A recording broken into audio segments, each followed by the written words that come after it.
Well, let me say the three questions are almost the same.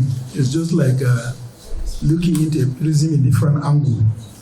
Yes, whether we are making progress, what is we are not hearing about the NECO until only during the International Literacy Day.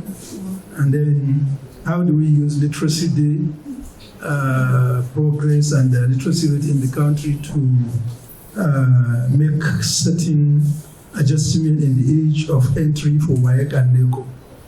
Well, let me start with the last one. These have been clearing issues. We have made ourselves clear in different fora, but it kept recording here and there. It kept recording. Actually, nobody among the two of us stated anything about age for WAEC, NECO, empires, National Business and Technical Education Examination Board examination that has to do with age. That was not mentioned.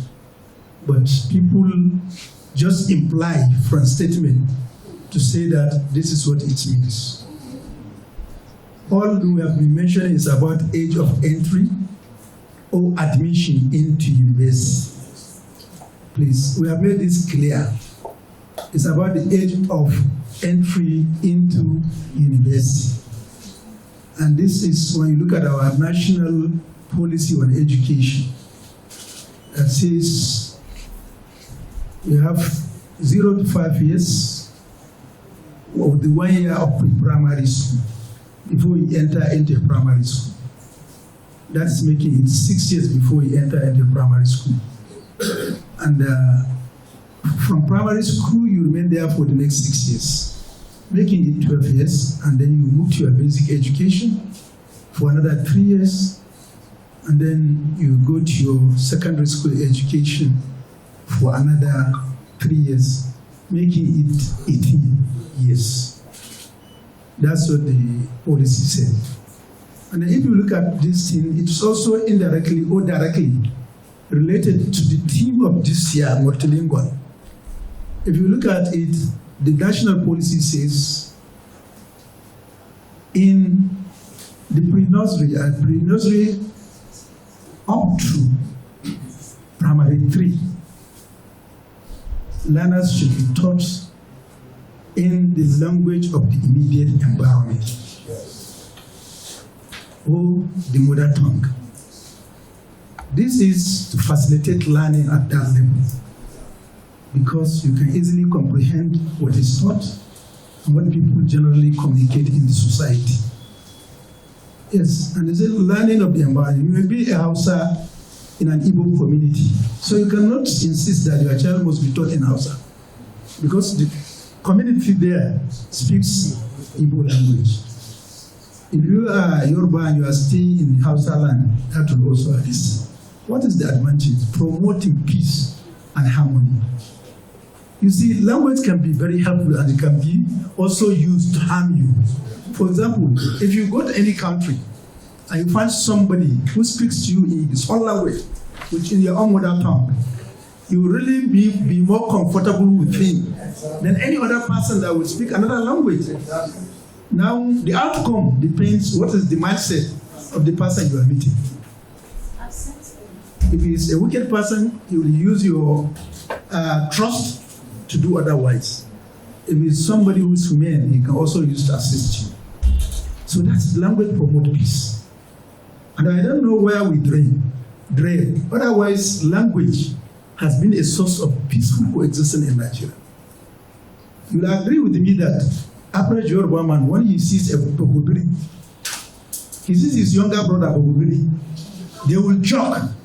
They will crack jokes. I think Yorubas here will know that. In fact, a Bobobiri can put more his hand in a Yoruba's man distance and pick money and say, look, I'm taking it away. And the Yoruba man will say, look, you are poor man, go. It happened. Thieves and Fulani, that's how they are.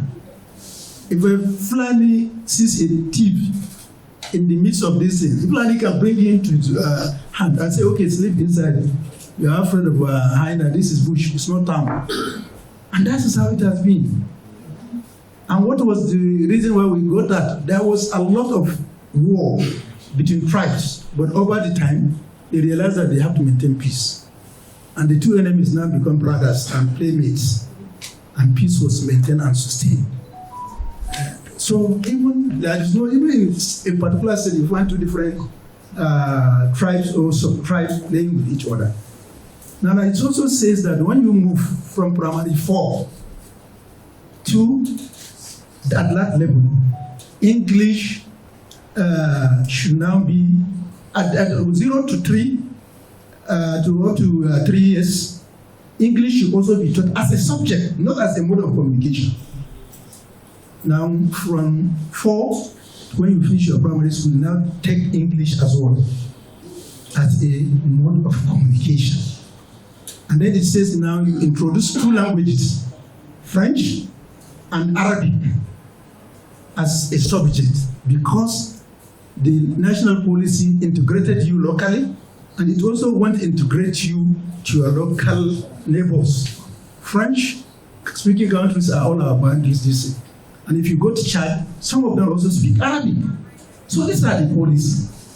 And this is what we said, okay, can we revive that policy so that it can be more effective, promote cohesion, promote understanding, and promote whatever have you in Africa, in Nigeria and in Africa at large. So, but nevertheless, just as we all know, the government of President Bola Ahmed Tinubu is so democratic enough and listening.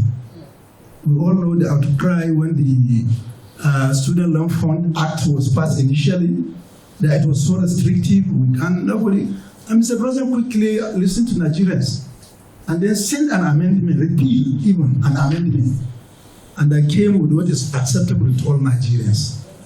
Just a few days we are at National Assembly, some of the media here are also here.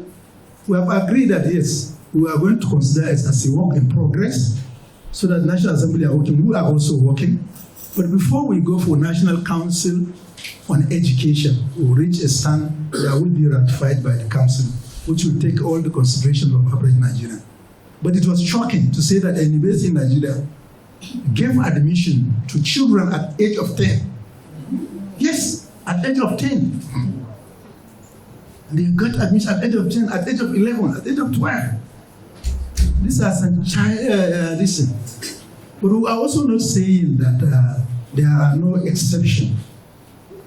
We know that we can have talented students that can have an IQ of an adult even at the age of 6, age of 7. But these are very, very few. Such there must be room.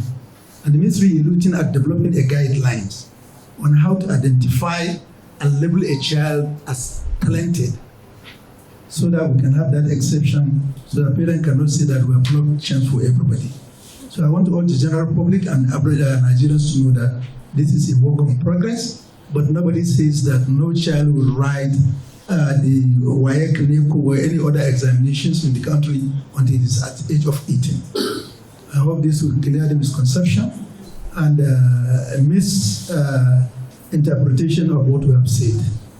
Now, are we making progress? Yes. Definitely yes. No, I'm trying to answer a question.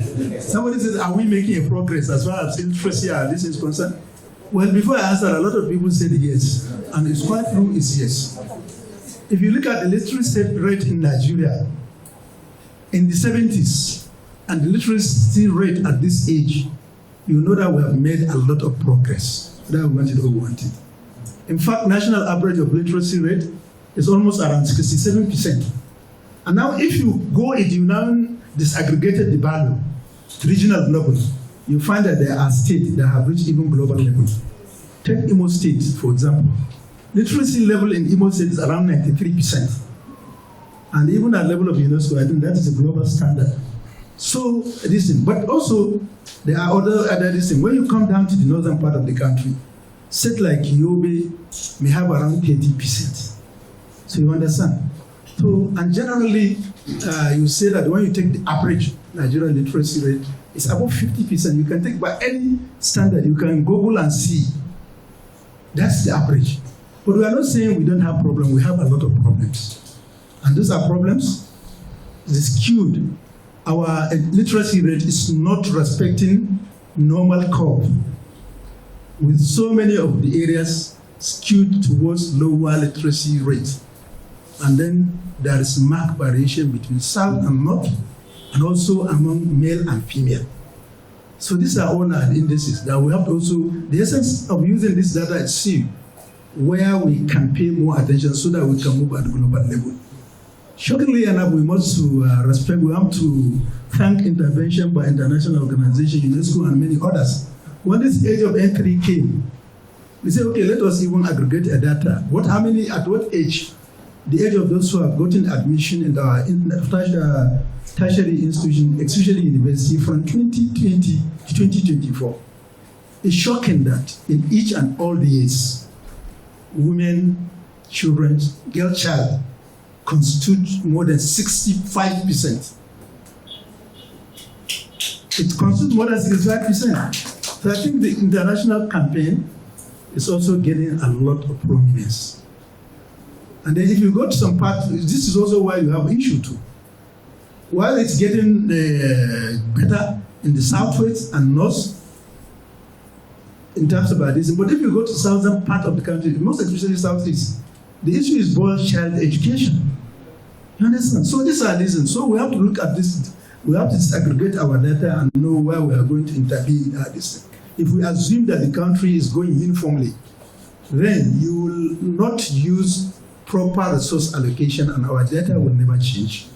It will continue to go down because if A wants intervention and you are intervening in E, where you have 5% and here you have 65%, and you are intervening where you have 5%, definitely the country's data will not change.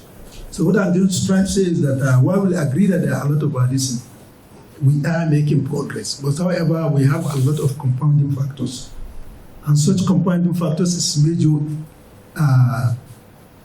insecurity in the country. So many schools have been hijacked, and so many literacy centers now cannot operate in the country. And then even in the education should not end. It must continue. And even in some internally displaced camps, there are still some security challenges here and there, even among the displaced persons within the camp. So these are the things. So yes, I think to say that you don't hear about the commission until international trade is I don't think I would agree with that, because I know the activities we are doing, we are making this. But I think the major issue we also have to find that we have a lot of centers and we have a lot of fund challenges. The commission, through the Federal Ministry of Education, got an ovation even at the level of Federal Executive Council. When we realized that we have paucity of funds, so the commission came up with a policy of public-private partnership using their vast land in Kano. And what is going to be constructed in Kano can be addressed to be through that public-private partnership, can also be described as a model of a body literacy school very soon. Because we are going to have a lot of classes, clinic, hostels, workshop, and so many things that will be this. And I think it's also individual. The only thing sometimes Nigeria has changed, maybe probably social media influence. If you have a good news, less than 3% will share it. But anything, breaking news, will be shared by almost 95% of social media users. So that's why probably we are not hearing some of the good works we are doing. But let me say that the commission are doing a lot, and we'll continue to do that. And very soon, we are making progress to see how we can recruit more educators. But you must also that, just like education is in the concurrent list, NECO is not also exempted to that. Most of their activities are supposed to be support to the local level. Those schools are owned and manned by local governments. But what the NECO will do is develop policy guidelines through the Federal Ministry of Education and then support those local centers. But unfortunately, we know where we came. Local government, the way they are, made outcry by Nigerians to make the president to act and address the issue of autonomy. So we do hope now with current autonomy, as being judged by the Supreme Court, I assure you that MDEC will now have a strong partnership at local level, and most of the activities will resume in stronger way. And that's why right now we are looking the way of the positioning, reorganizing the commission itself. You all believe that you all know that everybody knows. When I was in primary school, by the time I'm coming to go for my football lesson, that's when my elder brother or my grandfather would carry his book. He's going to, what do you call it? There is, I didn't know how to call it in Hausa, this learning centers for them plan. You understand? Mm-hmm. And it is also at then even the government, state government and local government are this. There's a famous singer that used to say that let Shehu Kangiwa promise that for education, even a child, an adult of 120 years, he will be followed to his house to ensure that he will receive education. So these are the golden days that we must go back and see how we can make it better. So I think with little explanation offered, I have succeeded in telling you that we are not only silent, we are making our effort, and we will continue to strategize and make access to education for all inclusive, lifelong, and very effective in modulating the behaviors of average Nigeria, and also will ensure we will use our languages to see how we can promote peace, learning, and peaceful coexistence in the country. Thank you.